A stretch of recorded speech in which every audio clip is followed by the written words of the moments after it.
Hey guys, tonight we're tiptoeing into a place where history isn't just written in books, it's etched into the very stones, whispered on the wind, and maybe, just maybe, seen in the shadows.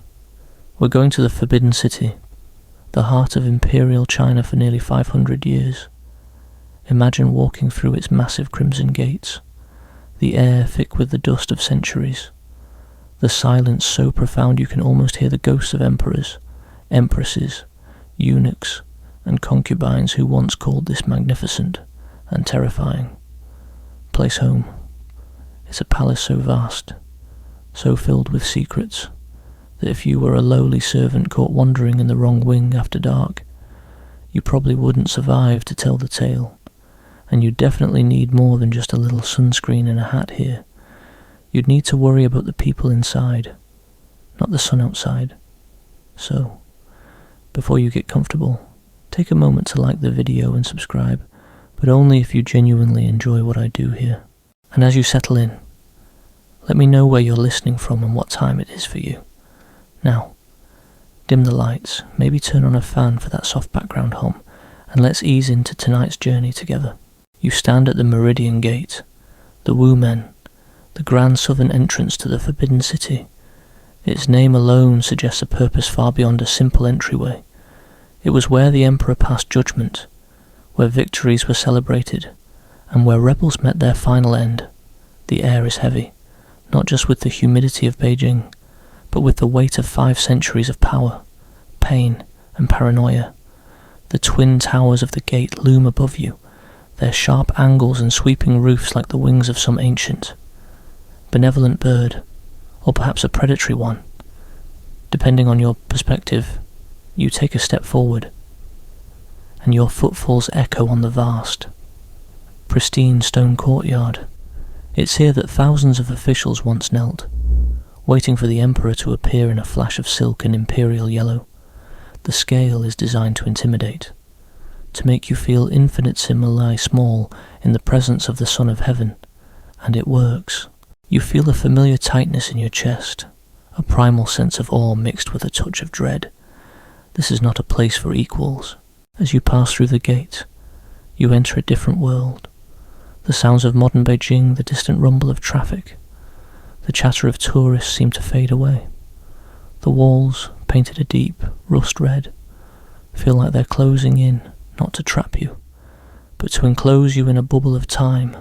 The architecture, with its intricate designs and symbolic motifs, is a language you can't quite read, but you understand its message.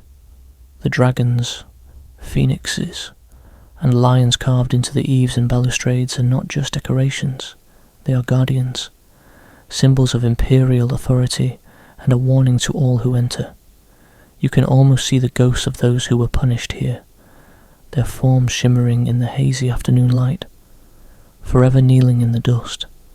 The sheer emptiness of the courtyards is deceiving. These were once places teeming with life, with thousands of servants, guards, and officials scurrying about their duties, their faces a mask of perpetual deference. The Forbidden City is more than a palace. It's a meticulously planned microcosm of the universe, with every building, every courtyard, and every wall having a specific meaning. The layout is based on principles of feng shui and a strict hierarchical order. The central axis, the path you're on, is the most important, reserved for the Emperor alone. Even the slight deviation of some buildings from this axis is significant, a subtle nod to the natural world and the harmony it represented. But harmony was often a distant dream within these walls. The very design that sought to create cosmic balance also created a system of power that was utterly ruthless. The phrase, Forbidden City, wasn't just a catchy name, it was a literal description. Commoners were forbidden entry on pain of death. The only way in was to be born into the right family, or to be a servant, a eunuch, or a concubine, and for most, those were not fates to be envied. You're making your way toward the Hall of Supreme Harmony, the first of the 3 main halls. The name itself is ironic, given the history of bloodshed and political intrigue it has witnessed, But before you get there, you cross the Golden Water River, a tranquil, serpentine waterway spanned by 5 beautifully carved marble bridges. They represent the 5 virtues of Confucianism benevolence: righteousness, propriety, wisdom, and sincerity. It's a beautiful thought, but you can't help but wonder how much of those virtues were truly practiced here. Perhaps it's just a reminder of the ideals that were so often betrayed. The bridges are magnificent, a stark white against the deep red and yellow of the palace. You can almost imagine an imperial procession, the emperor's golden sedan chair being carried across the central bridge, flanked by countless guards and officials. The pomp and circumstance must have been truly breathtaking, a spectacle of absolute power that would have left no doubt in anyone's mind who was in charge. The history of the Forbidden City is not just a tale of emperors, but of the countless people who lived and died within its walls, the thousands of eunuchs, for example, whose lives were marked by a single, brutal act of castration, their sole purpose to serve the imperial family without the threat of producing an heir or seducing a concubine. Their existence was a complex mix of power and powerlessness. Some rose to incredible heights, becoming trusted advisors to the emperor, while others lived a life of quiet desperation, their dreams and futures amputated along with a part of themselves. A well-known fact about eunuchs is that they often carried their severed parts with them in a jar or a box, as it was believed they needed to be buried with them to be considered a complete man in the afterlife. The thought of this, of a man carrying his own lost self with him, is haunting. It's a physical manifestation of the immense sacrifice required to even exist within this imperial world. This detail is a stark reminder of the unique and often disturbing customs that define life here. As you continue your walk, you pass through the Gate of Supreme Harmony, and the immense courtyard of the outer court opens up before you. The 3 great halls, the Hall of Supreme Harmony, the Hall of Central Harmony, and the Hall of Preserving Harmony, stand on a 3-tiered marble platform. Their roofs are brilliant golden yellow, shimmering in the sunlight. The yellow tiles were reserved for the emperor and his immediate family, a strict rule that underscored the imperial monopoly on divine power, the only exception. As a little-known detail was the residence of the crown prince, which had a slightly different shade of yellow, a subtle but significant distinction that spoke volumes about the rigid hierarchy. The sheer architectural genius of the place is undeniable. The buildings were designed to withstand earthquakes, with their intricate system of wooden brackets and joinery, which flex and move rather than crack and break. It's a testament to the skill of the craftsmen, who, for all their talent, were often anonymous, their names lost to time. The Hall of Supreme Harmony is the largest wooden structure in China, and its size is staggering. It's where emperors were enthroned, where imperial marriages were held, and where the most important ceremonies took place. The room inside is cavernous, with a magnificent throne on a raised platform, flanked by gilded columns and screens. The air feels thin and cold, as if all the joy and sorrow of centuries have been sucked out and replaced with a quiet, hollow stillness. Historians still debate whether the massive wooden columns inside were sourced entirely from China, or if some were imported from Southeast Asia, a testament to the sheer logistical challenge of building this place. The logistics of feeding and housing thousands of people, of sourcing the finest materials from across a vast empire, is a story in itself, one of incredible human effort and equally incredible human suffering. The building of the Forbidden City was a massive undertaking, requiring the labour of over 1 million workers, and the stories of their hardship and deaths are whispered just as loudly as the stories of the emperors. You find yourself in the central courtyard, and you notice a large bronze turtle and a bronze crane, symbols of longevity and eternal power. These aren't just statues, they are part of a complex system of spiritual and cosmic belief. The dragon on the roof, the phoenix on the eaves, the lions at the gates, every single detail has a purpose, a magical or spiritual significance. It's a very different worldview than our own, where the emperor wasn't just a political leader, but a bridge between heaven and earth. His actions, his well-being, and the harmony of his palace were all thought to directly impact the prosperity of the entire empire. The pressure on a young emperor must have been immense, a burden that few could truly comprehend. It's easy to see why they would turn to superstition and ritual, to try and control the uncontrollable. A little light-hearted joke, though, is to think about what the groundskeepers thought. Imagine having to polish those giant bronze turtles every day. That's a serious bicep workout right there, and a lot of polish. I hope they had a good music playlist. As you make your way past the great halls, you enter the inner court, the private living quarters of the imperial family. This is where the real drama unfolded. A world of concubines, eunuchs, and emperors living in close proximity, their fates intertwined in a web of ambition and rivalry.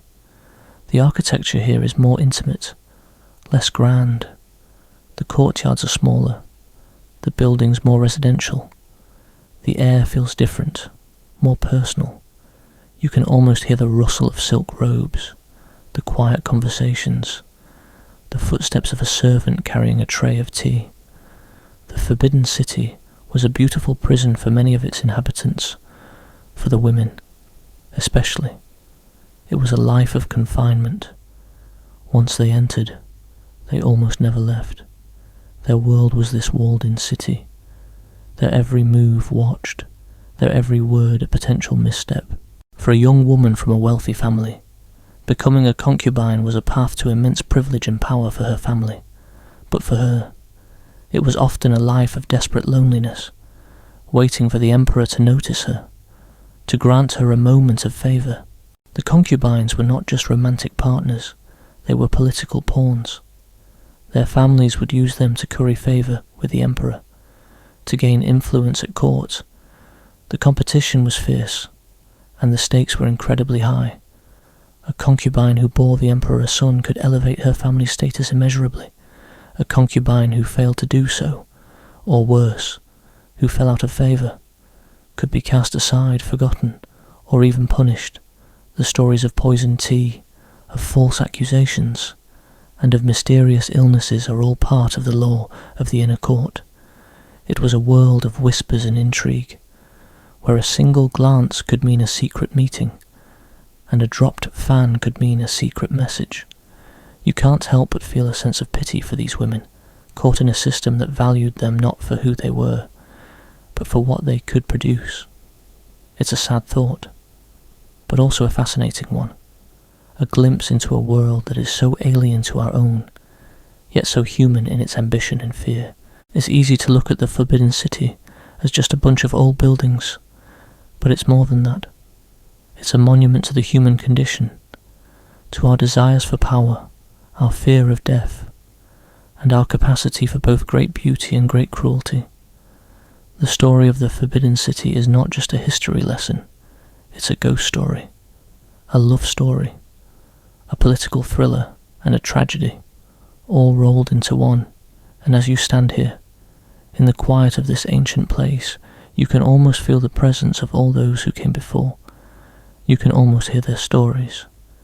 If you just listen close enough, it's a place that asks you to imagine, to step into the past and see the world through a different lens, a very dusty, very old lens, but a fascinating one nonetheless. And that is where we will leave it for now, at the threshold of the inner sanctum, with the echoes of ancient lives all around you. Let's let the story settle in for a moment.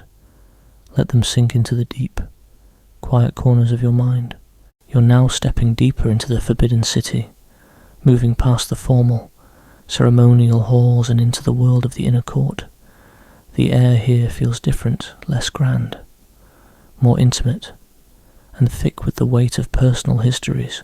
This is the realm of the emperor's private life, and more specifically, the gilded cage of his concubines.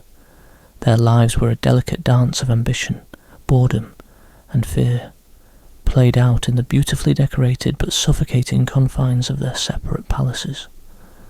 The inner court is a labyrinth of smaller courtyards and residential halls, each one a universe unto itself.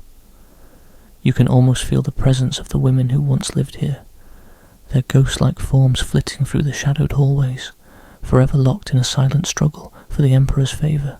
The concubines were categorized in a strict hierarchy, a system designed to maintain order and control. At the top was the empress, the official wife of the emperor. Below her were the imperial consorts, followed by a vast number of concubines with different ranks. This was a world of titles: noble consort, imperial concubine, and so on, each with its own set of privileges and rules. A concubine's rank determined her living quarters, the number of servants she had, her allowance, and most importantly, her access to the emperor. You can imagine the tension, the constant calculation, the subtle snubs and quiet cruelties that must have permeated daily life. It was a pressure cooker of a social environment, a relentless competition to climb the ladder, because failure to do so could mean a life of lonely obscurity, or worse. The lives of these women were defined by routine and ritual. Every morning, they would get up early to prepare themselves, their elaborate hairstyles and intricate clothing taking hours to perfect. Their days were filled with embroidery, calligraphy, and waiting for a visit from the emperor, waiting for news from the outside world, waiting for a chance to make their mark. The emperor's visits were not random. A system was in place where eunuchs would present a tray of small plaques, each one bearing the name of a concubine. The emperor would then choose who he wanted to spend the night with. This act, called turning the nameplate, was a moment of immense anxiety and hope. For a concubine, being chosen meant a chance to conceive an heir, to gain status, and to secure her family's future. Being passed over meant another night of loneliness and a growing sense of insignificance. A little joke here. Imagine how a eunuch might feel carrying that tray. It's like being the world's most high-stakes delivery person, with no tip and all the pressure. A little-known fact about this system is that if the emperor chose a concubine, she would be undressed, wrapped in a silk blanket, and carried to the emperor's bedchamber by a eunuch, a practice that ensured the emperor's paternity could not be questioned and that no weapons were smuggled in. This detail underscores the deep-seated paranoia and concern for security that governed life in the Forbidden City. The emperor's person, his lineage, and his safety were paramount, and every ritual, no matter how intimate, was designed to reinforce this. The stories of concubines are filled with both tragedy and moments of incredible resilience. You can almost feel the ghost of a young concubine who came to the palace full of hope, only to spend her entire life waiting in vain. There are also stories of women who defied the odds, like Empress Dowager Cixi, who started as a low-ranking concubine and eventually became the de facto ruler of China for nearly 50 years. Her story is a testament to the fact that while the system was designed to control, it couldn't always contain the human spirit. But for every Cixi, there were thousands of others whose lives were forgotten, their names lost to history, their hopes and dreams buried with them. The palaces of the inner court are named with beautiful, poetic titles: the Palace of Prolonging Happiness, the Palace of Gathering Elegance, the Palace of Eternal Harmony. These names are a cruel contrast to the lives many of the women who lived in them led. The beautiful architecture and serene courtyards hid a world of loneliness and despair. Many women entered the palace as teenagers and never saw their families again. Their only connection to the outside world was through the letters they sent, and even those were heavily censored by the eunuchs. It was a life of isolation, where your only friends were your maids and your only companions were your thoughts. This seclusion, this lack of agency, is one of the most heartbreaking aspects of life here. You wander into one of the smaller courtyards, perhaps the one belonging to the Palace of Eternal Longevity. The courtyard is small and peaceful, With a small garden and a few ancient trees, you can almost see the ghost of a concubine sitting here, her hands busy with embroidery, her mind miles away, thinking of the family she left behind. The legend goes that if you listen closely, you can hear the faint sound of a woman crying in this courtyard, a reminder of the quiet tragedies that unfolded within these walls. It's a sobering thought, that a place of such immense beauty and opulence could also be a place of so much sorrow. The competition for the emperor's affection could turn brutal. Concubines would use all sorts of tactics to gain an advantage. Some would try to charm the emperor with their wit or talent. Others would resort to more nefarious means, like poisoning a rival's food or framing them for a crime. The palace was a hotbed of intrigue, and a single wrong step could lead to a woman's downfall.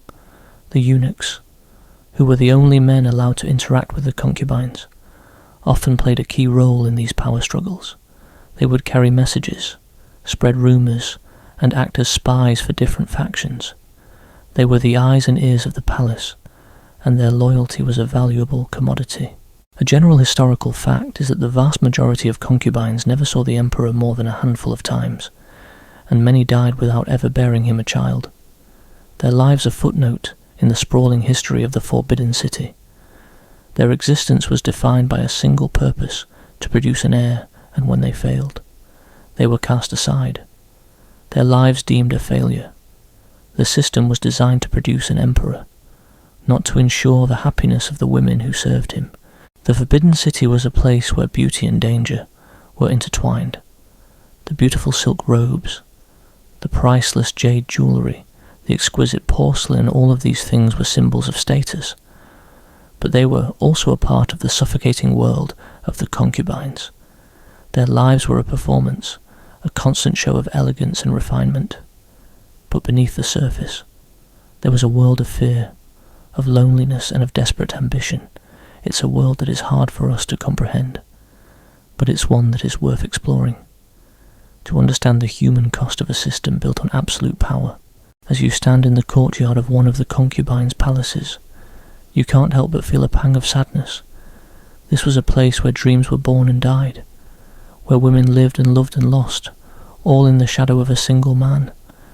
The walls of the Forbidden City hold countless stories, but perhaps the most poignant are the ones that were never told, the ones that were silenced by a system that valued power over people. It's a chilling thought, that a place of such immense beauty could also be a tomb for so many lives, and as you prepare to move on, you can't help but feel the weight of those forgotten stories pressing down on you. This leads us to one of the most famous and unsettling legends of the Forbidden City, a story that perfectly captures the paranoia and ruthlessness of this world. It's the tale of the Zhenfei Well, a place that is said to be haunted by the spirit of a concubine who met a tragic end. The Zhenfei Well is a small, unassuming well in the northeastern part of the inner court. It's easy to miss, but its story is one of the most powerful and enduring legends of the Forbidden City. This is a place where a single woman's downfall is immortalized in a well that is said to hold her ghost, her final resting place within the very walls that confined her. Historians still debate whether Empress Dowager Cixi's actions were born of genuine concern for the dynasty, or were simply a ruthless exercise of her own power. The story of Zhenfei is a perfect illustration of this debate. Was her death a necessary political act, or was it a cold-blooded murder? The truth, like so many things in the Forbidden City, is probably somewhere in the middle, a complex mix of ambition, fear, and power. As you wander through the labyrinthine courtyards of the inner court, the ghost of Zhenfei feels closer. Her story is a cautionary tale for all who entered the Forbidden City, a reminder that even the most favoured concubine was never truly safe. Her life, her death, and the legends surrounding her are a perfect symbol of the dark side of this magnificent palace. Her tale is a perfect example of what could happen when the intricate dance of power and politics went wrong. And with that thought, We leave the shadows of the concubines and move toward one of the most disturbing and well-known legends of the Forbidden City, a story of an emperor's favourite and her final, terrifying moments. It's a story that is whispered in the hushed tones, a reminder that the beauty of the Forbidden City hides a darkness that is as deep and as old as the palace itself. The story of the concubines is not just a story of women, but a story of power, of how it can be used to elevate and to destroy. It's a story of a system that was both beautiful and brutal, a system that created a world of immense wealth and opulence, but also a world of profound suffering and loneliness. And as we move on, we'll see that this suffering wasn't limited to the concubines. It was a part of life for everyone in the Forbidden City, from the lowliest servant to the most powerful eunuch. The palace was a place of secrets, a place where people lived and died in the shadows, their stories lost to time. But if you listen closely, you can hear them. You can hear their whispers on the wind, their footsteps in the halls, their cries in the courtyards. The Forbidden City is not a silent place. It is a place that is filled with the echoes of 1,000,000 forgotten lives.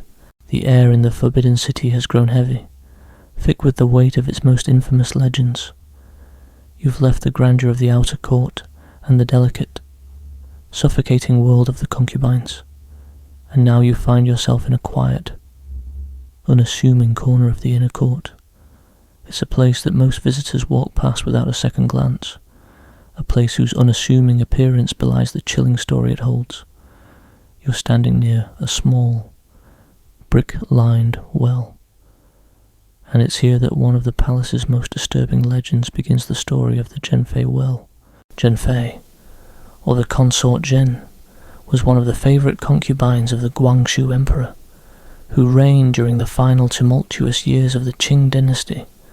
She was known for her beauty, intelligence, and spirited nature, a stark contrast to the rigid, traditional world of the Forbidden City. Zhenfei was a new kind of woman, one who embraced new technology like photography and had an independent streak. She was also a source of great comfort and love for the young emperor, who found himself largely powerless under the suffocating control of his aunt. The formidable Empress Dowager Cixi, a woman who rose from a low-ranking concubine to the de facto ruler of China, was a ruthless pragmatist. She saw Zhenfei as a threat, not just to her own power, but to the stability of the entire dynasty. Zhenfei and her sister, also a concubine, were believed to be whispering ideas of reform and progress into the emperor's ear, ideas that Cixi and the conservative court loathed. This created a deep-seated tension, a quiet but deadly power struggle played out within the walls of the palace. Zhenfei was Cixi's greatest rival, not for the emperor's love, but for his mind and his soul. The story reaches its tragic climax in 1900 during the Boxer Rebellion, as the anti-foreigner uprising intensified. A coalition of 8 foreign armies marched on Beijing. Cixi, fearing for her life, decided to flee the Forbidden City with the emperor and his court. But before she left, she had a matter to attend to. She ordered that Zhenfei be brought to her. The official version of the story is that Cixi, fearing Zhenfei would either fall into the hands of the foreigners or become a pawn for them, ordered her to commit suicide. When Zhenfei refused, she was forcibly thrown down the well.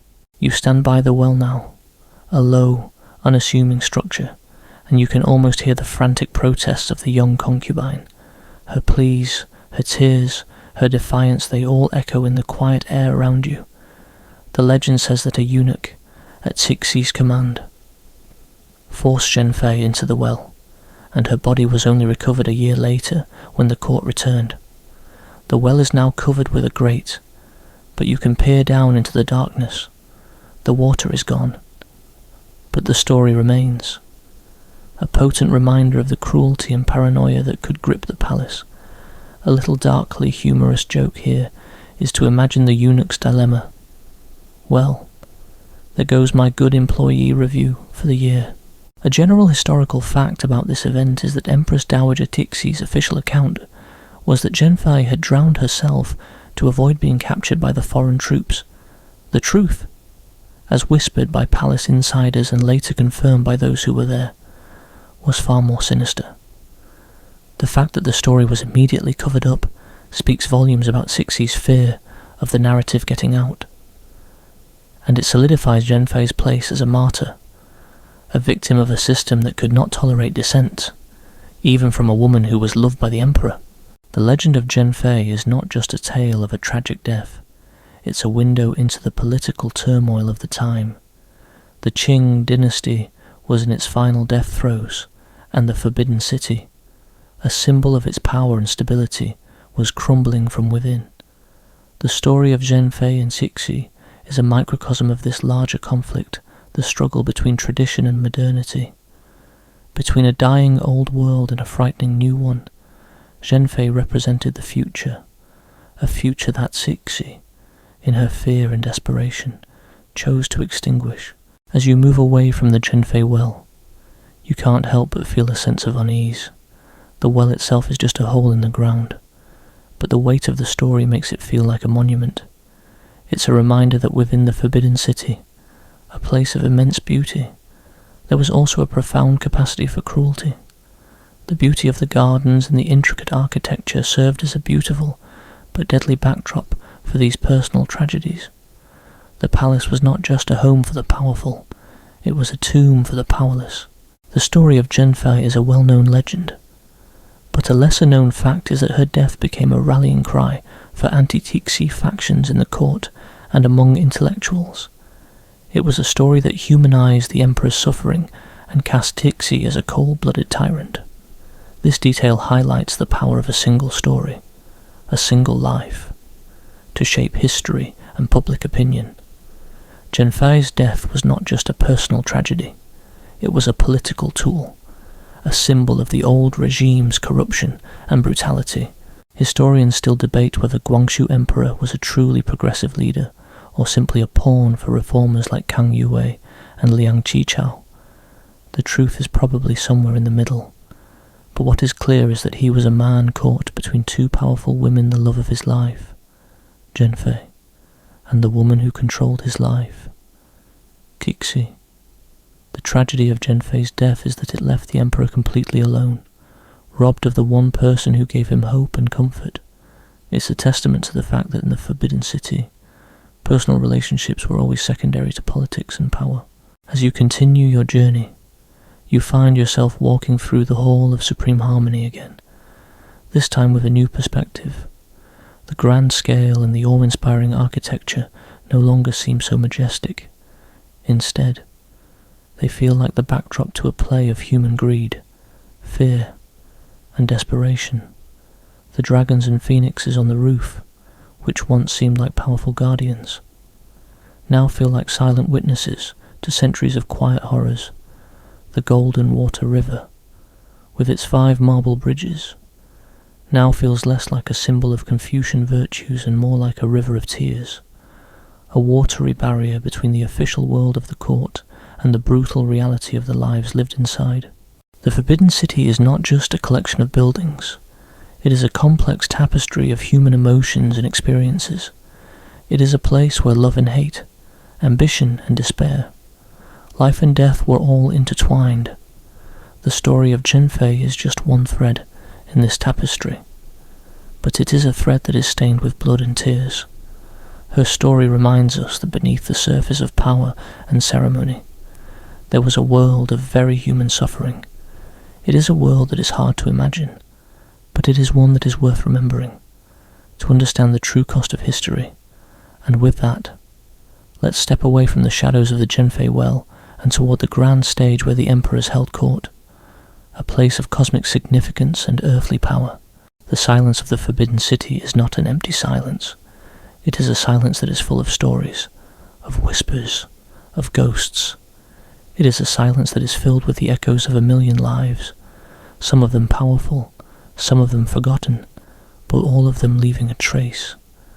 The story of Zhen Fei is a stark reminder that even in the most protected and opulent of places, there is no escape from human nature, from its capacity for both love and cruelty.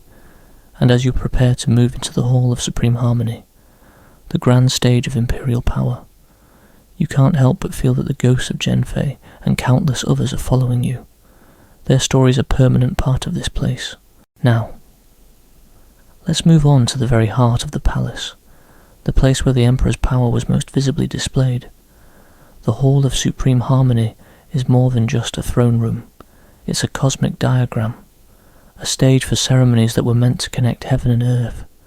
But like so many other places in the Forbidden City, its grandeur hides a past of political upheaval and human vulnerability.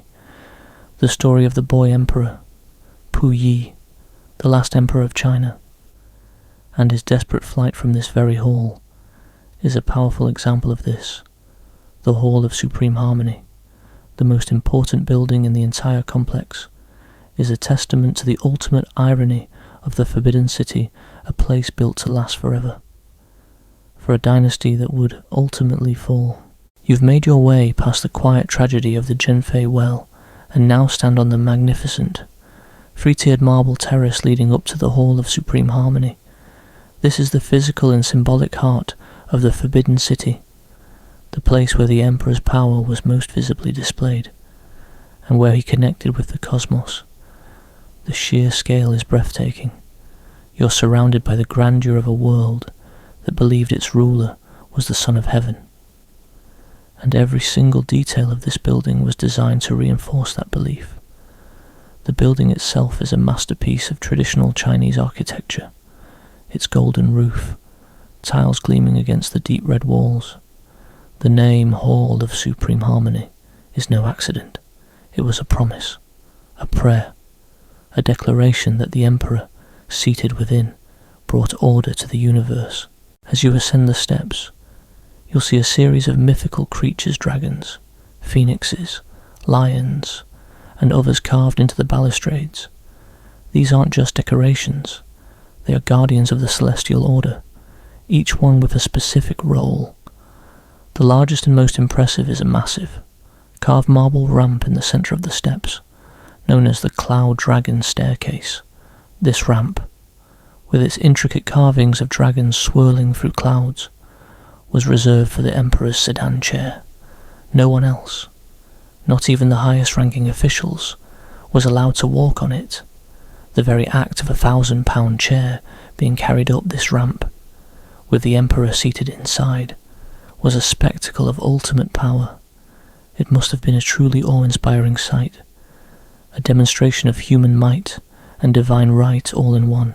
You finally reach the entrance of the hall, and as you step inside, the silence is profound.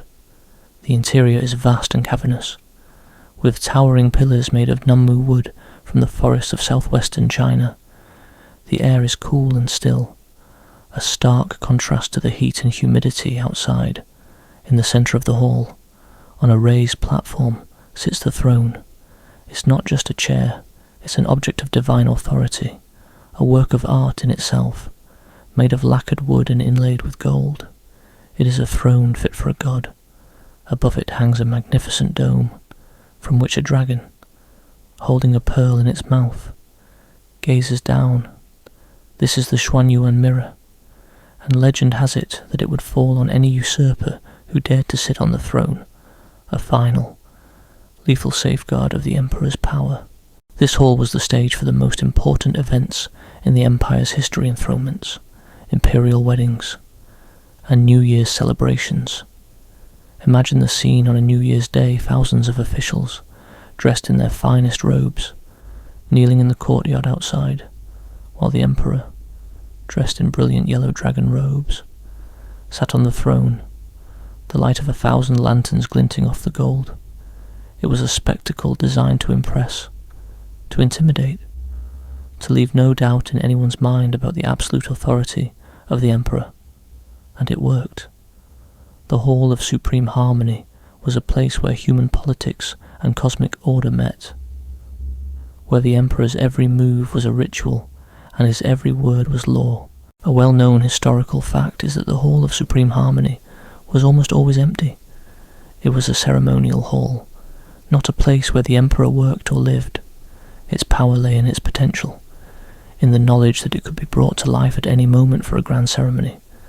The fact that it was used so infrequently made its use all the more impactful, a rare and powerful event that reminded everyone of the Emperor's position in the universe. This is a subtle but important point about the nature of power in the Forbidden City. It was often more about the symbol than the reality. The Emperor's power was not just in his actions, but in the idea of his power. An idea that was meticulously crafted and maintained in places like this. A lesser-known detail about the throne itself is that it wasn't just for sitting. The very height of the platform, the placement of the screens behind it, and the dragon motifs were all carefully arranged according to the principles of feng shui, to ensure the Emperor's rule was in harmony with the cosmos. It was a throne built not just by craftsmen, but by geomancers and astrologers, a physical embodiment of a spiritual and cosmic belief system. This detail adds another layer to the story of the Hall of Supreme Harmony. It wasn't just a place of earthly power, it was a place where heaven and earth were meant to be in perfect alignment. It's a reminder that the Forbidden City was more than a palace, it was a sacred space, a home for the divine ruler of the world. The Hall of Supreme Harmony also witnessed some of the most dramatic events in Chinese history, including the final days of the Qing dynasty. The last emperor, Pu Yi, was a boy of 3 when he was enthroned in this very hall. You can almost feel the presence of the young emperor on the throne, a small child lost in a sea of gold and silk, utterly unaware of the political turmoil swirling around him. His enthronement was a spectacle, but it was also a sign of the dynasty's weakness. The power had long since passed from the emperor to the Empress Dowager Cixi, and after her death, to a series of powerful regents and warlords. The Hall of Supreme Harmony, the very symbol of imperial power, was being used to legitimize a system that was on the verge of collapse. One of the most poignant scenes of the Hall of Supreme Harmony is the final farewell. In 1912, after the Qinghai Revolution, Pu Yi abdicated the throne. He was allowed to remain in the Forbidden City, but his world had shrunk dramatically. The vast halls and courtyards, which had once been his to command, were now just a gilded prison. Imagine the boy emperor, no longer the son of heaven, walking through the Hall of Supreme Harmony, a place that once represented his divine right to rule, now just a sad, empty monument to a fallen dynasty. It's a haunting image, a symbol of the end of an era. The hall, which was built to last forever, became a mausoleum for a lost world. Historians still debate whether the Qing dynasty's fall was inevitable due to internal corruption and external pressures, or if Cixi's and the court's conservative policies hastened its demise. The story of the Hall of Supreme Harmony, which witnessed the enthronement of a boy emperor and the abdication of a dynasty, is a perfect illustration of this debate. The hall itself, with its beautiful architecture and symbolic significance, is a testament to the immense power of the empire at its height, but the story of its final days, of a boy emperor trapped in a golden cage, is a testament to the fact that no amount of ceremony, no amount of cosmic alignment, could save a dynasty that had lost its way. The Forbidden City, and the Hall of Supreme Harmony in particular, is a place that challenges your understanding of power and history. It's a place where the lines between myth and reality, between ceremony and substance, are blurred. You can look at the throne and see an object of great beauty, or you can see a symbol of a brutal system of absolute power. You can look at the hall and see a testament to human genius, or you can see a monument to a dynasty that was ultimately a failure. It's a place that forces you to confront the complexities of history, to see the world not in black and white, but in shades of grey.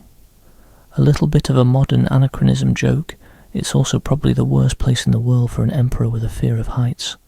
With that Xuanyuan mirror hanging right over his head, you'd be nervous every time a bird landed on the roof.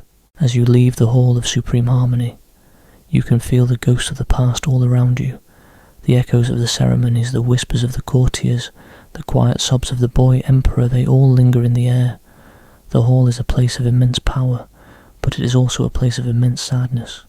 It is a reminder that even the most powerful of empires, the most magnificent of palaces, are ultimately subject to the whims of history, and with that, we will move on, leaving the grand stage of the Hall of Supreme Harmony behind, and venturing into one of the most feared and notorious places in the Forbidden City, the Cold Palace. You've navigated the awe-inspiring grandeur of the Hall of Supreme Harmony and the political turmoil it witnessed, and now you're about to enter one of the most chilling and mythical parts of the Forbidden City's lore. Unlike the grand halls or the intimate courtyards, the Cold Palace, or Lengong, is not a single identifiable building. It's a collective term, a concept of dread that has come to represent the various dilapidated, isolated, and forgotten corners of the palace complex. To be sent to the Cold Palace was not to be exiled to a specific location, but to be exiled from life itself, a fate worse than death for the imperial women who endured it. As you walk through the increasingly narrow and overgrown paths, the beautifully manicured gardens and pristine courtyards of the main thoroughfare give way to a sense of neglect. The red paint on the walls is peeling, the wooden doors are splintered, and the once glorious roofs are now home to weeds and moss. The air grows colder, and the silence is not peaceful but ominous, a silence that feels heavy with sorrow. This is where the forgotten lived, the empresses who fell out of favour, the concubines who offended the emperor, and the consorts whose families had lost their political influence. The Cold Palace was a place where women, who were once treated as living goddesses, were reduced to nothing. They were stripped of their titles, their servants, and their dignity. Their days were spent in isolation, their only companions the fading memories of their former lives and the ghosts of those who had gone before them. The food they received was meagre, their clothing was threadbare, and their only hope was for a future that would never come. It was a form of psychological torture, a slow and agonizing descent into madness and despair. You can almost feel the ghost of an empress, her elegant robes now tattered rags, staring out of a broken window, her face a mask of quiet desperation. The stories of the Cold Palace are filled with tragedy. There's the tale of Empress Ulanara, the second empress of Emperor Qianlong.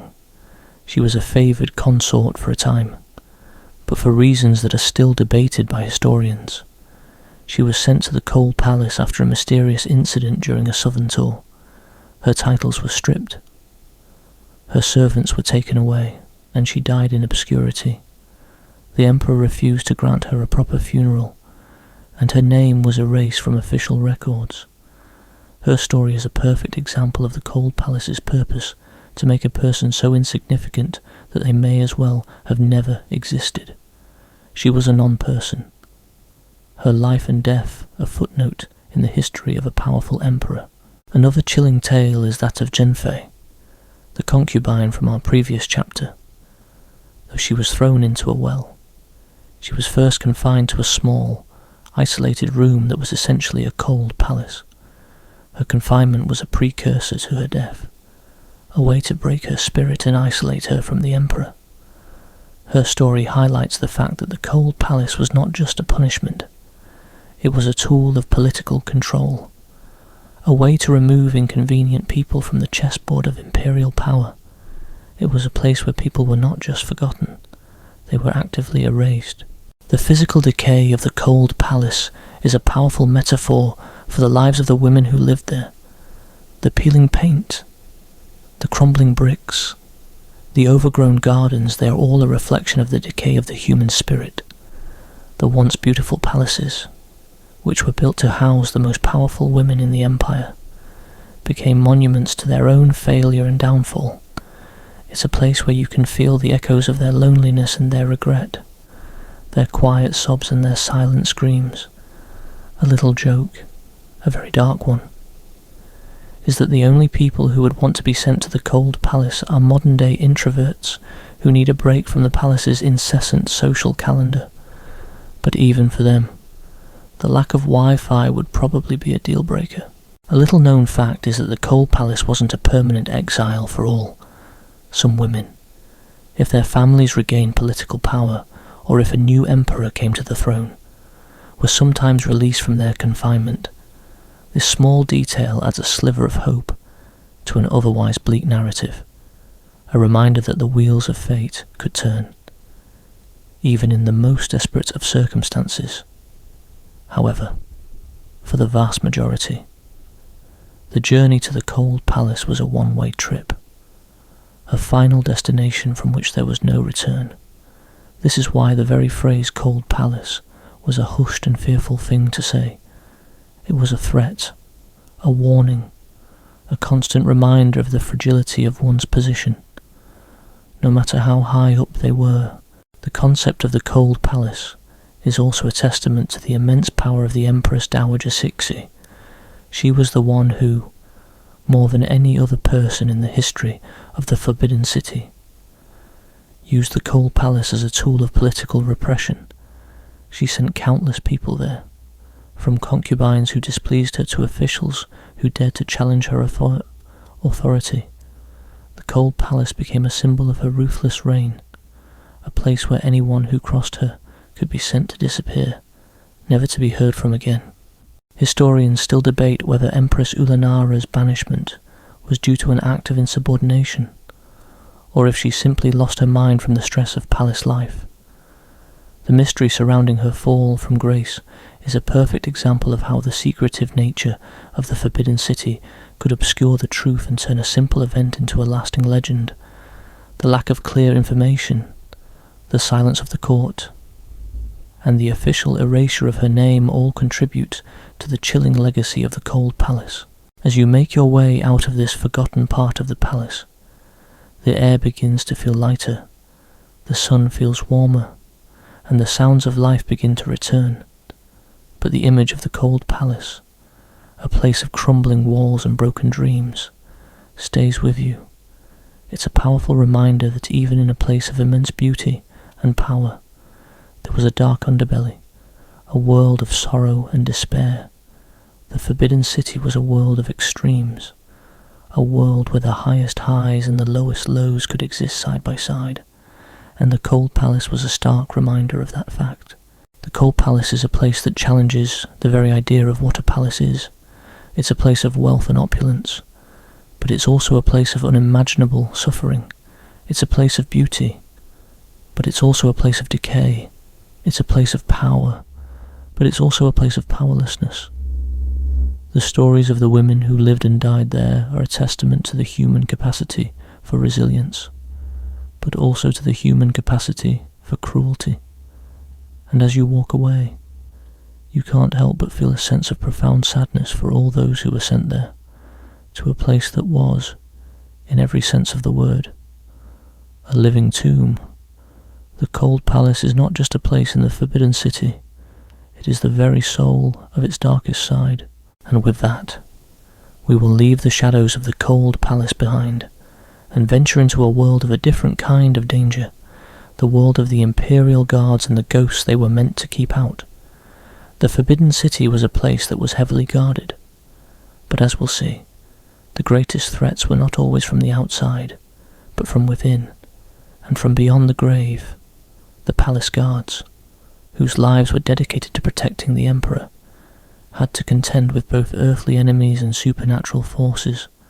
Their stories, though often forgotten, are a crucial part of the Forbidden City's chilling lore.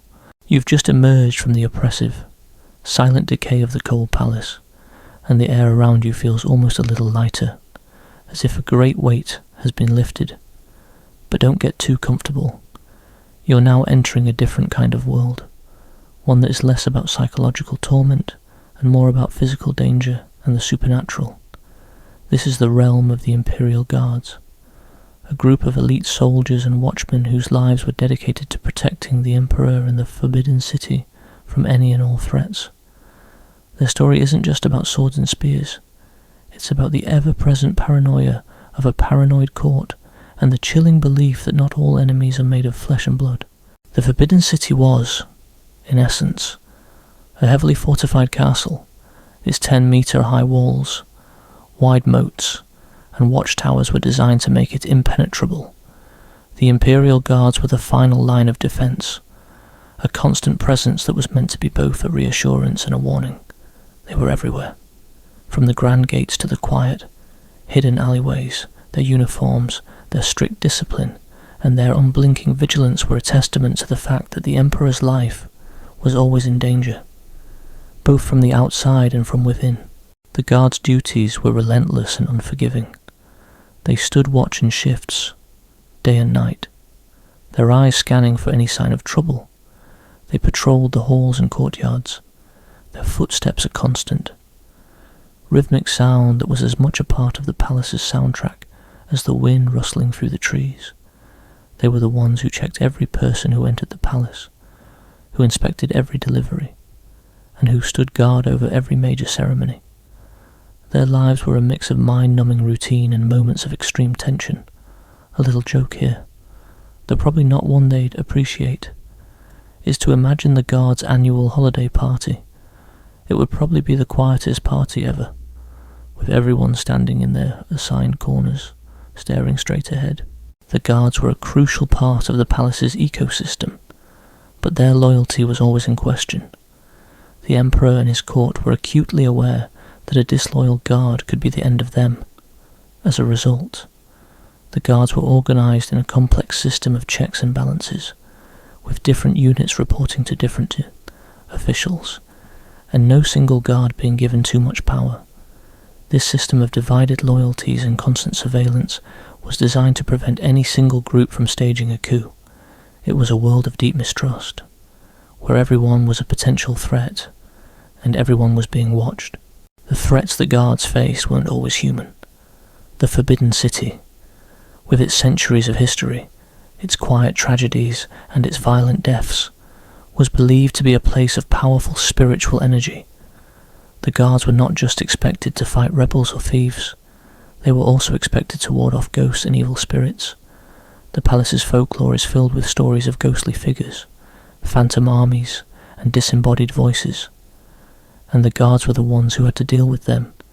It was a job that required not just physical strength, but a strong nerve and a belief in the supernatural. One of the most famous ghost stories of the Forbidden City involves the Phantom Eunuch's army.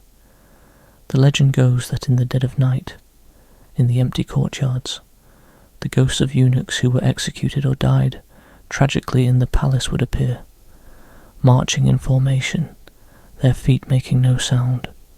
They were a ghostly army, a silent spectral presence that was said to haunt the eastern wing of the palace. The guards who saw them were said to be struck with a strange illness, a fever that would leave them delirious for days. It was a constant reminder that the palace was not just a home for the living, but also a tomb for the dead. A well-known historical fact is that the imperial guards were a very real and very powerful force, with a number of units, including the prestigious Blue Guards, who were responsible for the Emperor's personal safety. This detail underscores the fact that the Emperor's security was not a matter to be taken lightly. The guards were a symbol of the Emperor's power, a visible reminder that he was protected by the best and the brightest, but as we've seen, no amount of human protection could stop the whispers and the intrigue that were part and parcel of palace life. A lesser-known detail about the guards is that they were not all from the same background. Many were from Manchuria, the home of the ruling Qing dynasty, but there were also Mongolian and Chinese guards. This multicultural force was another part of the system of checks and balances, a way to prevent any single ethnic group from gaining too much power. It's a fascinating detail, a glimpse into the complex social and political dynamics of the Qing court. It's a reminder that the Forbidden City was a place of immense diversity, but also a place of immense tension. The stories of the guards also tell us something about the nature of fear in the Forbidden City. The greatest fear was not of a direct attack, but of a subtle, insidious plot. It was the fear of poison in the Emperor's tea, of a conspiracy among the concubines, of a ghost that could drive a man mad. The guards were not just protecting the emperor from physical harm, they were also protecting him from the unseen, the unknown, and the supernatural. It was a job that required a constant state of alertness, a constant state of paranoia.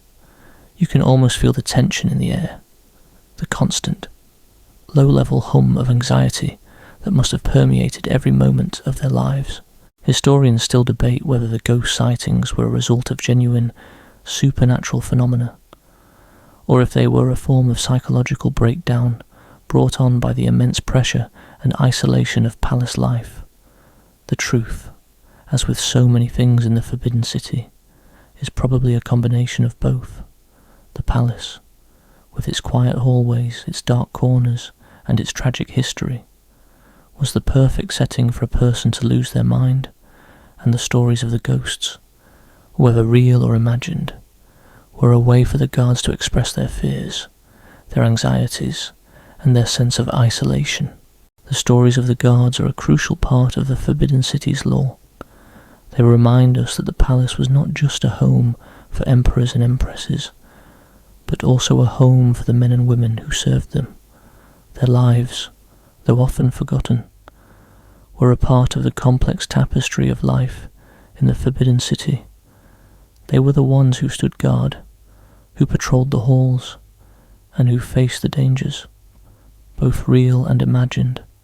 Their stories are a testament to their courage, their dedication, and their willingness to serve, even in the face of a world that was both beautiful and terrifying.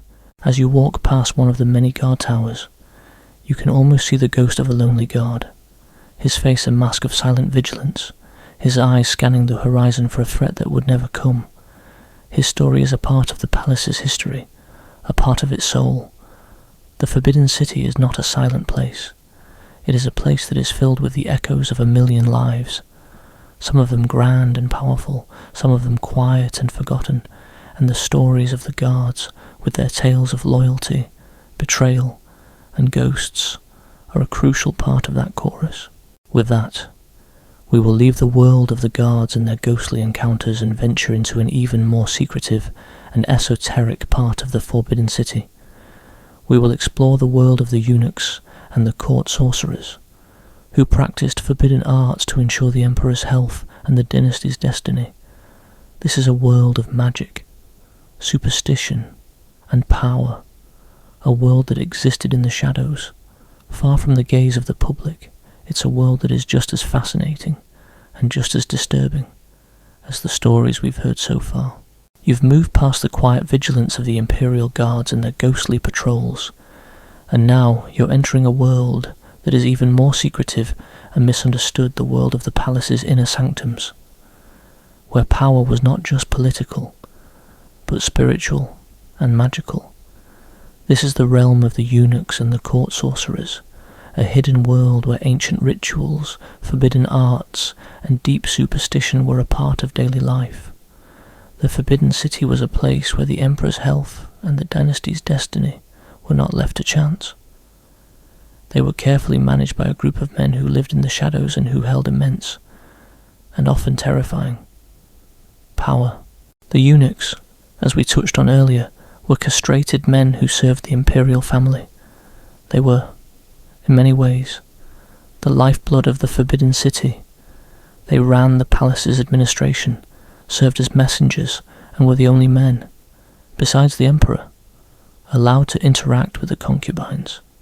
Their lives were a paradox of power and powerlessness. On one hand, they were social outcasts, men who had given up their masculinity to serve a powerful ruler. On the other hand, a few of them, especially those who became trusted by the emperor or the empress, could amass vast amounts of power, wealth, and influence. The eunuchs were the eyes, ears, and often the hands of the emperor, carrying out his most delicate and dangerous commands. The most powerful eunuchs often had their own palaces, their own armies of servants, and their own political factions. They were feared and respected in equal measure, and their loyalty was a commodity that was constantly being bought and sold. They were the masters of the palace's inner workings, the ones who knew all the secrets, all the alliances, and all the betrayals. A little joke here, if a little dark, is that the eunuchs were probably the best gossips in the entire city. They heard everything, and they had nothing else to do but talk about it. It's a terrifying thought, to be on the bad side of a group of men who control all the information and all the gossip. The eunuchs also played a crucial role in the spiritual life of the palace. Many of them were deeply superstitious, and they were the ones who carried out the emperor's wishes in matters of religion and magic. They would consult with geomancers, astrologers, and sorcerers to ensure that the emperor's reign was in harmony with the cosmos. They would organize elaborate rituals to ward off evil spirits, to pray for a good harvest, or to cure the emperor's ailments. The palace, with its hundreds of courtyards and thousands of rooms, was a place of powerful spiritual energy, and the eunuchs were the ones who were tasked with managing it. And then there were the court sorcerers, a shadowy group of men who practiced the forbidden arts. They were not part of the official court, but they were often consulted by the emperor and the eunuchs in matters of great importance. Their knowledge was considered both powerful and dangerous, and they were often feared by the very people who sought their advice.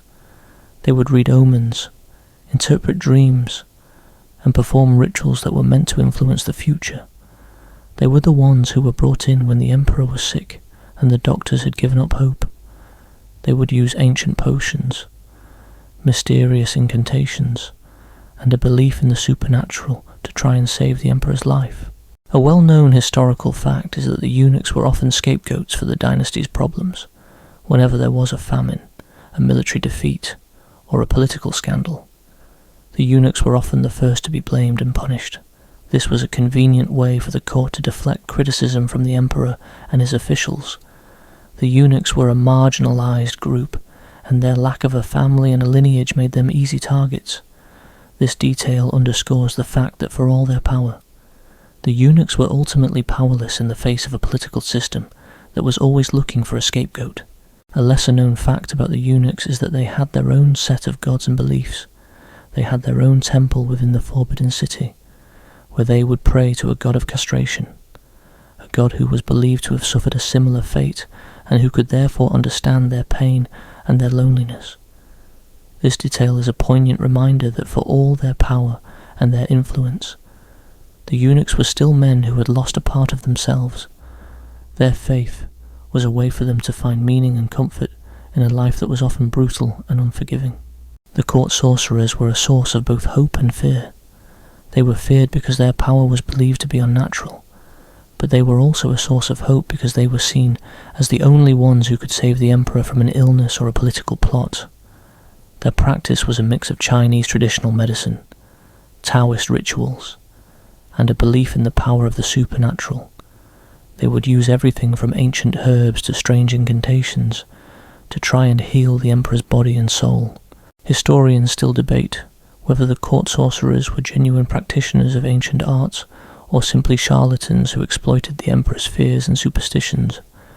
The truth is probably somewhere in the middle. The line between medicine and magic was often blurred in ancient China, and the sorcerers were likely a mix of both. They were men who had a deep understanding of traditional medicine and a belief in the power of the supernatural. They were a part of the complex tapestry of life in the Forbidden City, a world where the rational and the irrational existed side by side. The stories of the eunuchs and the court sorcerers are a reminder that the Forbidden City was more than just a political centre. It was a spiritual centre, a place where the emperor's rule was not just a matter of earthly power, but a matter of cosmic alignment. The emperor, as the son of heaven, was a bridge between the mortal world and the divine, and the eunuchs and the sorcerers were the ones who helped him maintain that connection. Their lives, though often lived in the shadows, were a crucial part of the palace's history, and their stories are a testament to the fact that power can come in many forms, some of them political and some of them magical. The Forbidden City, with its beautiful architecture and its tragic history, is a place that challenges your understanding of power and of human nature. It's a place where the rational and the irrational, the beautiful and the brutal, The political and the magical all existed side by side. The stories of the eunuchs and the court sorcerers are a crucial part of that story. A reminder that the palace was a place of immense complexity, a world that was both magnificent and terrifying. And with that, we will leave the world of the shadows behind and venture into the final days of the Qing dynasty, a time when the Forbidden City, the very symbol of a powerful empire, was on the verge of collapse. The silence in this part of the palace is different. It's a silence that is filled with the echoes of a million whispers, of secrets, of spells. It's a silence that is filled with the ghosts of men who gave up their manhood for power, and with the ghosts of men who risked their lives to practice a forbidden art. The stories of the eunuchs and the court sorcerers are a crucial part of the Forbidden City's lore, a reminder that the palace was a place that was both beautiful and terrifying, and as you walk away, you can't help but feel a sense of unease, a sense of wonder, and a sense of profound sadness for all those who lived and died in the shadows. You've delved into the secretive world of the eunuchs and sorcerers, and now you're about to witness the beginning of the end. The Forbidden City, which for nearly 500 years had been the unshakable heart of a vast empire, was now on the brink of collapse. The final days of the Qing dynasty were a period of quiet tragedy, a slow and agonizing decline that saw the palace transform from a vibrant centre of power into a lonely, ghost-filled monument to a lost world. This is the story of the last emperor's exile, a personal tragedy that mirrors the fall of an entire empire. The last emperor, Puyi, was a boy when he was enthroned, and he was still a boy when the dynasty he was meant to rule fell apart. He ascended to the throne in 1908 at the age of 2, a tiny, powerless figure in a sea of powerful and ruthless adults. The Empress Dowager Cixi, the very woman who had orchestrated the death of the emperor's favourite concubine Zhenfei, died shortly after placing him on the throne. The power vacuum she left behind was filled by a series of powerful regents and warlords who saw the boy emperor as a mere puppet, a symbol to legitimize their own power. The Forbidden City, once a place of immense political power, became a gilded prison for the young emperor. He was confined to the inner court, his world a small bubble of eunuchs, concubines, and tutors. He was the most powerful person in the world, and yet he was completely powerless. He was raised in a world of ritual and tradition, but the world outside the walls of the Forbidden City was a world of rapid change and revolution. It was a world that was leaving the emperor behind. A small joke, if a little anachronistic, is to think about Pu Yi's childhood. He was probably the only child in the world who was a king but couldn't get a proper playtime with other kids, stuck in the largest, yet loneliest, backyard in the world. The revolution, when it came, was swift and decisive. In 1912, after the Xinhai Revolution, Pu Yi abdicated the throne. The Qing dynasty, which had ruled China for over 250 years, was over, but in a bizarre twist of fate, the new Republic of China, in a treaty known as the Articles of Favourable Treatment, allowed the emperor and his court to remain in the Forbidden City. He was no longer the son of heaven, but he was still a resident of the palace. His world had shrunk, but he was still there, a ghost of a past that was quickly fading away. The Forbidden City in those years was a strange and surreal place. It was a palace with no emperor, a home with no family, a city that was a monument to a dynasty that no longer existed. The guards were still there, the eunuchs were still there, and the concubines were still there, but they were all just ghosts, carrying out the rituals of a world that was long gone. The emperor's days were a sad and lonely affair. He would get up in the morning, be dressed in his dragon robes, and perform the rituals of a ruler, even though there was no one to rule. It was a life of make-believe, a desperate attempt to hold on to a world that had slipped away. A well-known historical fact is that during his time in the Forbidden City, Pu Yi became fascinated with Western culture and technology. He had a British tutor, Reginald Johnston, who introduced him to things like bicycles, telephones, and eyeglasses. The sight of the last emperor of China, riding a bicycle through the ancient courtyards, is a powerful and poignant image, a symbol of the collision of two worlds, the old and the new, within the confines of the Forbidden City. This detail shows us that even in his gilded prison, the emperor was trying to find a way to connect with the world outside, a world that he was both a part of and completely separate from. A lesser-known fact is that during his time in the Forbidden City, the eunuchs, in a final act of rebellion, began to steal the palace's treasures. They were no longer loyal to a dynasty that had fallen, and they saw a chance to get rich. The palace, with its hundreds of years of accumulated wealth, was being plundered from within. Pu Yi, a boy who was too young to understand what was happening, was powerless to stop them. This detail is a sad and final chapter in the story of the eunuchs, a story of men who, in the end, chose their own survival over their loyalty to a fallen dynasty. The final end of the emperor's time in the Forbidden City came in 1924 when a warlord, Feng Yuxiang, staged a coup and expelled the emperor and his court from the palace. Pu Yi, who had been born in the Forbidden City and had lived his entire life within its walls, was forced to leave. He walked out of the Meridian Gate, the same gate where his ancestors had passed judgment and celebrated victories, and he became just another man in the city of Beijing. The Forbidden City, which had been his home, was now a museum. Historians still debate whether Pu Yi's tragic life was the result of a cruel fate, or if it was a result of his own choices and his inability to adapt to a changing world. The truth, as always, is probably a bit of both. He was a boy who was born into a world that was already dying, and he was a man who was unable to escape the ghosts of his past. His story is a poignant reminder that history is not just about grand events and powerful rulers. It is also about the personal tragedies of the people who lived through them. The Forbidden City, in the years after Pu Yi's departure, was a place of ghosts.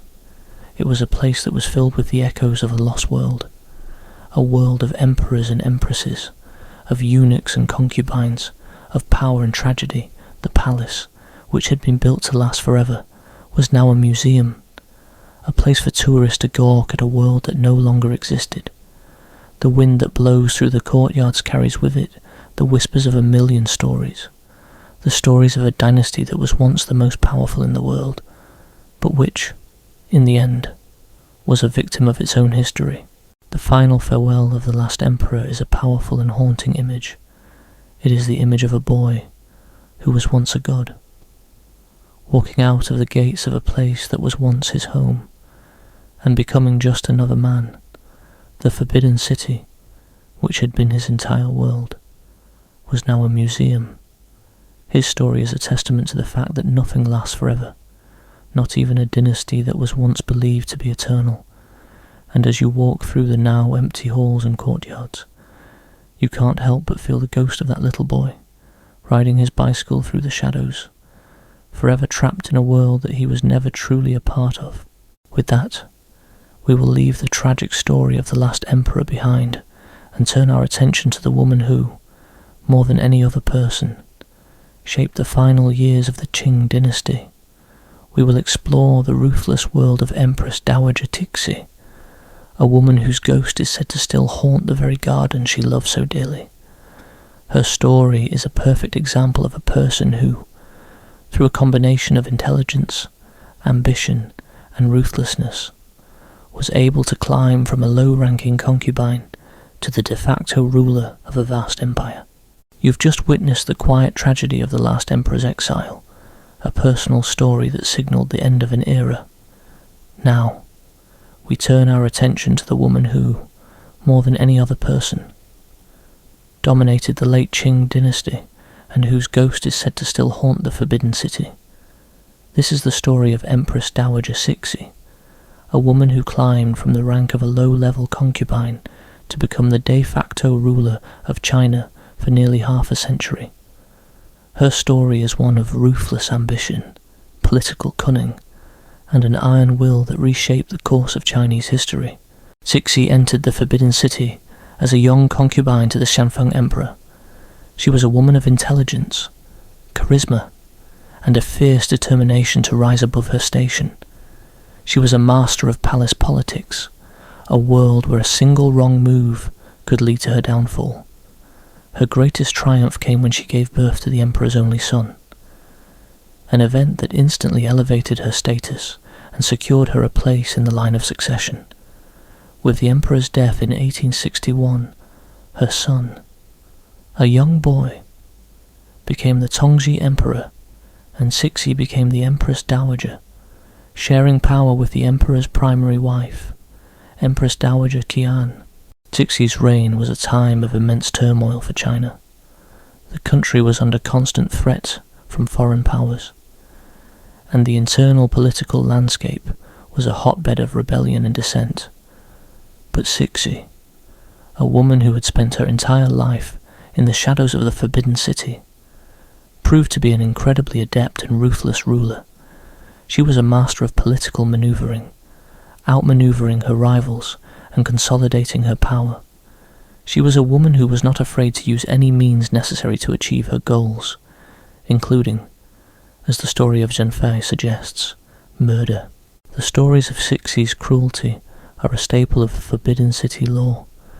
She was a woman who was feared and respected in equal measure. She had a network of spies and informants, and she was always aware of the goings-on in her court. She was a woman who could be charming and benevolent to her allies, but who was also capable of being utterly merciless to her enemies.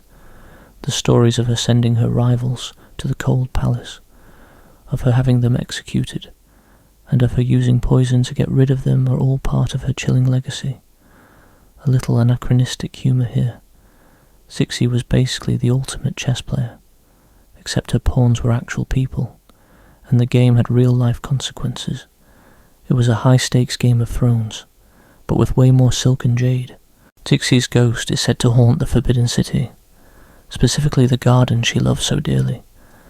She was a woman who had a deep appreciation for beauty, and she spent a great deal of her time and the country's resources on the palace's gardens.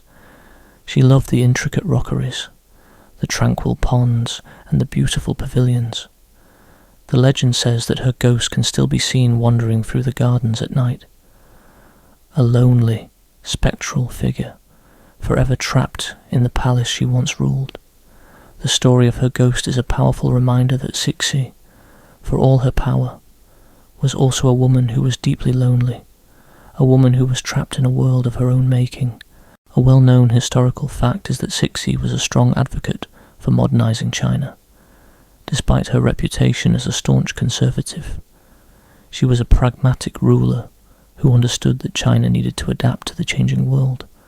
She supported the building of railways, the creation of a modern army, and the introduction of Western technology. This detail challenges the common perception of Cixi as a one-dimensional villain and shows us that she was a complex and contradictory figure, a woman who was both a product of her time and a visionary who saw the need for change. A lesser-known detail about Cixi is that she was a woman who was deeply superstitious. She had her own team of court sorcerers and geomancers who would advise her on everything from the best time to hold a meeting to the best place to build a new pavilion. She believed in ghosts, in omens, and in the power of the supernatural. This detail is a fascinating glimpse into the mind of a woman who was both a ruthless political operator and a devout believer in a world of spirits and magic. It shows us that Cixi was not just a product of her time, but also a product of the Forbidden City itself, a place where the rational and the irrational were intertwined. The story of Cixi is a complex and controversial one. She is a figure who is both revered and reviled in Chinese history. She is seen by some as a ruthless tyrant who held back China's progress, and by others as a strong and capable ruler who guided the country through a period of immense turmoil. Historians still debate whether Cixi was a visionary reformer or a power-hungry conservative who was only interested in protecting her own power. The truth, as always, is probably a combination of both. She was a woman who was born into a world of traditional power, but who was forced to adapt to a world that was changing at a breakneck pace. The legend of Cixi's ghost is a perfect symbol of her legacy. She was a woman who, in many ways, was a ghost herself. She was a woman who lived in the shadows of the Forbidden City, a woman who was never truly seen or understood by the world outside. She was a woman who was both a part of the past and a part of the future, her ghost. Wandering through the gardens she loved so dearly is a poignant reminder of her complex and contradictory life. The Forbidden City, in many ways, is Cixi's palace. She was the one who ruled it for so long, and she was the one who left the deepest mark on it. The stories of her cruelty, her ambition, and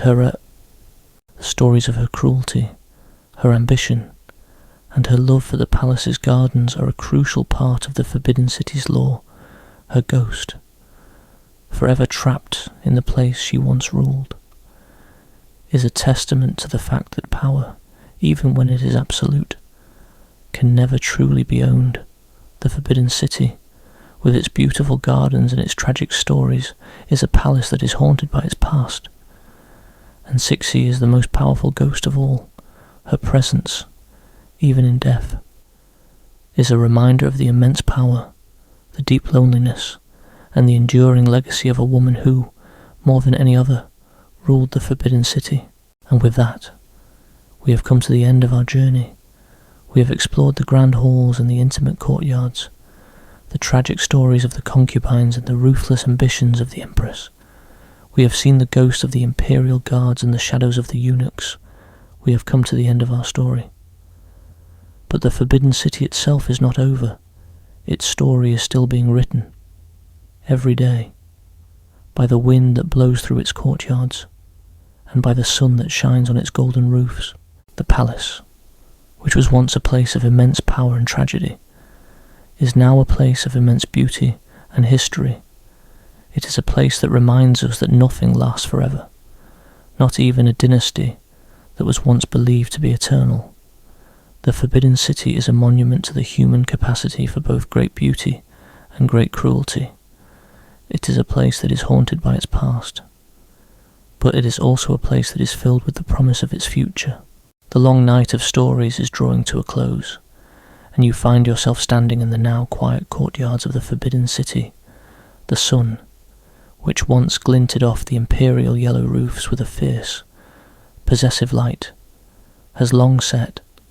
The moon, a soft ethereal presence, casts long, dancing shadows on the ground. The air is cool and still, and the only sound is the gentle rustle of leaves on the ancient trees.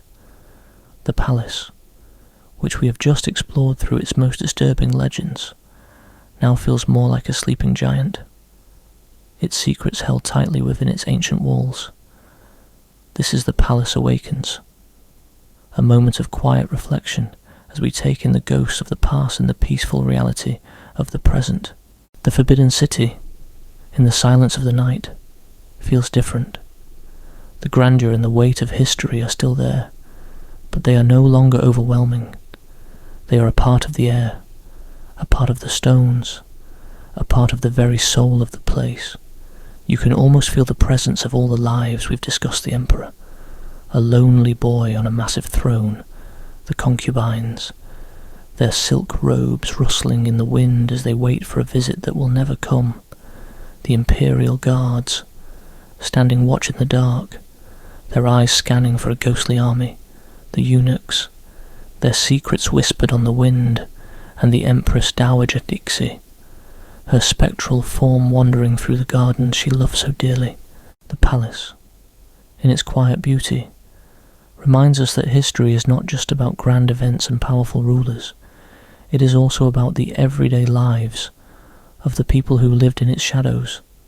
It is about the love and the hate, the joy and the sorrow, the ambition and the despair that filled these halls for nearly 5 centuries. The Forbidden City is a testament to the human condition, a monument to our capacity for both great beauty and great cruelty. It is a place that challenges us to look beyond the official history and to see the human stories that lie beneath. A little anachronistic humour it's also a place that would have been a nightmare for a modern-day electrician. Imagine having to wire this entire place. I bet there's a ghost electrician still trying to figure out the right fuse. The stories we've heard tonight are more than just legends. They are a way for us to connect with the past, to understand a world that is so different from our own, and yet so fundamentally human. The ghost stories, the tragic tales, and the political dramas are all a part of the palace's lore, a part of its soul. They are a reminder that the Forbidden City is not just a collection of buildings, it is a living, breathing history, a place that is filled with the echoes of 1,000,000 forgotten lives. A well-known fact about the Forbidden City today is that it is a UNESCO World Heritage Site, and one of the most visited tourist attractions in the world. This is a powerful testament to the fact that the palace, which was once a symbol of imperial power and exclusion, is now a symbol of global heritage and inclusivity. The very walls that once kept people out now welcome them in. A beautiful irony that speaks to the power of history to change and to evolve. The palace, which was once a forbidden city, is now a city for all. A lesser-known fact about the palace today is that it is still a place of discovery. Every year, archaeologists and historians are still finding new secrets, new stories, and new artifacts within its walls. The palace, which has been studied for decades, is still revealing its secrets, a testament to the fact that its history is so deep and so complex that it will probably never be fully understood. This detail is a reminder that the stories we have heard tonight are just a small part of a much larger and much more complex history, a history that is still being written. The final image of our journey is that of the Forbidden City at night. It is a place of quiet beauty and immense sadness. It is a place that is haunted by its past, but it is also a place that is filled with the promise of its future. It is a place that reminds us that nothing lasts forever, not even a dynasty that was once believed to be eternal. The Forbidden City is a monument to the human capacity for both great beauty and great cruelty, a place that challenges us to look beyond the surface and to see the human stories that lie beneath. Historians still debate whether the Forbidden City should be seen as a symbol of China's imperial past or as a symbol of China's cultural heritage. The truth is that it is both. It is a symbol of a past that was filled with both greatness and tragedy, and it is a symbol of a cultural heritage that is rich, complex, and enduring. The palace, in its quiet beauty, reminds us that the past is not something that we can escape. It is a part of who we are, a part of our identity, and a part of our story. The Forbidden City, in its final, quiet moments, feels like a living being. It feels like a place that has seen it all, a place that has witnessed the rise and fall of dynasties, the triumph and tragedy of 1,000 lives. It is a place that is filled with a sense of peace, a sense of resignation, and a sense of profound beauty. And as you walk away, you can't help but feel a sense of profound gratitude for the stories that you have heard, and for the place that has so generously shared its secrets with you. We are now leaving the Forbidden City, but the stories, the ghosts, and the legends will remain. They are a part of the palace's soul, and they are a part of its history. They are a reminder that the past is not something that we can escape. It is a part of who we are, a part of our identity, and a part of our story. The Forbidden City, with its beautiful gardens, its tragic stories, and its quiet beauty, is a palace that is haunted by its past, but it is also a palace that is filled with the promise of its future. And with that, our journey is over. The stories have been told, the ghosts have been seen, and the legends have been heard. We are now in the modern world, but we carry the past with us, a part of our memory, a part of our soul. The Forbidden City is a place that will forever be a part of our story, a place that will forever be a part of our dreams.